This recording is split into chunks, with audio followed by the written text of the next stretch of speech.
নমস্কার, জাগরণে সকলকে স্বাগত জানাই।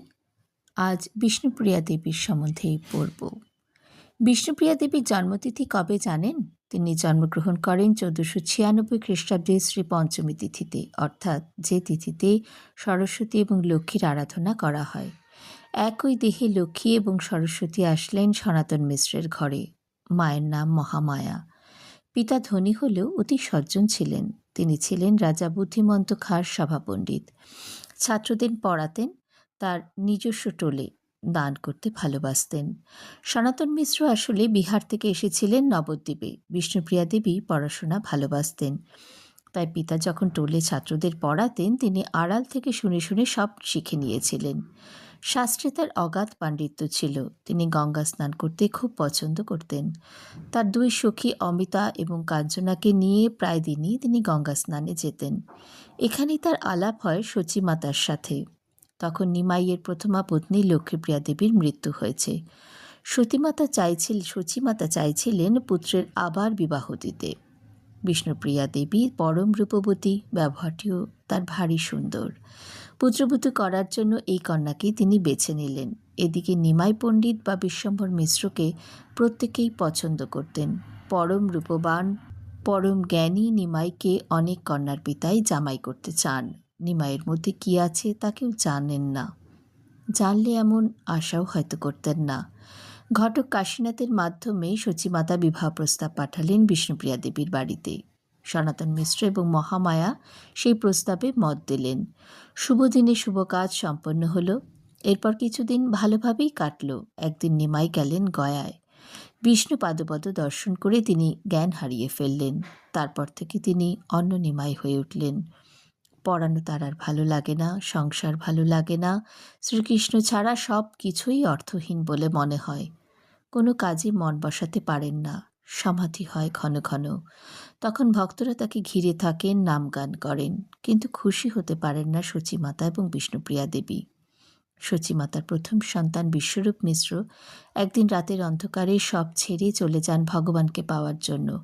সেই একই পথের পথিক যদি নিমাইও হন, তাহলে তাদের কি হবে? বড় সাধ করে বিষ্ণুপ্রিয়ার মতো সাক্ষাৎ লক্ষ্মীকে তিনি ঘরে এনেছেন। বিষ্ণুপ্রিয়া দেবী সব বুঝতে পারছিলেন। তিনি স্বামীকে একদিন বললেন নিজের মনের কথা। বৃদ্ধা মা এবং যুবতী স্ত্রীকে রেখে চলে যাওয়া ঠিক নয়। বিষ্ণুপ্রিয়া দেবী অনেক কাঁদলেন। তখন নিমাই তাকে নিজের আসল রূপ দেখালেন। তিনি তো নারায়ণ এবং বিষ্ণুপ্রিয়া দেবী স্বয়ং লক্ষ্মী।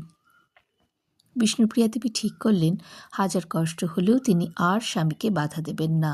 সবার কল্যাণের জন্য এই ত্যাগ তাকে করতেই হবে। তারপর একদিন এলো সেই ভয়ানক রাত। নিমাই চলে গেলেন মাকে ছেড়ে, পত্নীকে ছেড়ে। সচিমা খুব কাঁদলেন।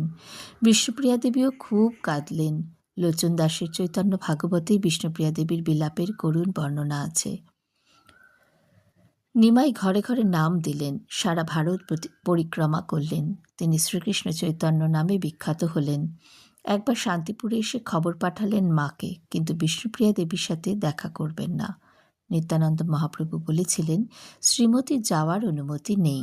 সচিমাতা বললেন তাহলে আমিও যাব না। বিষ্ণুপ্রিয়া দেবী জোর করে পাঠালেন। তবে কথিত আছে মহাপ্রভু দেখা করেছিলেন বিষ্ণুপ্রিয়া দেবীর সাথে, নিজের পায়ের খড়ম দিয়েছিলেন তাকে। বিষ্ণুপ্রিয়া দেবী সেই খড়ম পুজো করতেন। মহাপ্রভু স্বপ্নে তাকে দর্শন দিতেন, কথা বলতেন। তিনি সারা দিন জপ করতেন। মহাপ্রভুর মূর্তি নির্মাণ করিয়ে পুজো করতেন। এই মন্দির এখন ধামেশ্বর মন্দির নামে পরিচিত। জপ করতে করতে ধান থেকে চাল বার করতেন তিনি।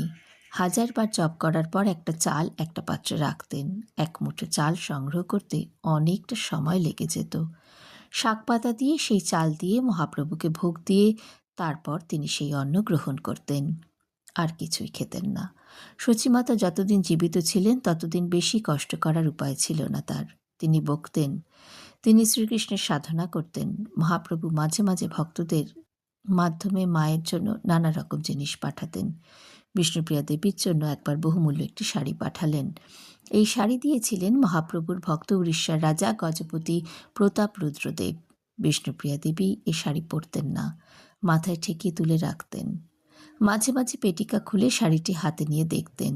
সচিমাতার দেহাবসানের পর তিনি খুব একা হয়ে গেলেন। ভজন পূজন ধ্যান বাড়িয়ে দিলেন। তার শরীরের প্রতি কোনো লক্ষ্যই ছিল না। বহু মানুষকে তিনি মুক্তির পথ দেখিয়েছিলেন। 85 বছর বয়সে দোল পূর্ণিমার তিথিতে তিনি নাম জপ করতে করতে শরীর ত্যাগ করেন। আমরা তাকে প্রণাম জানাই।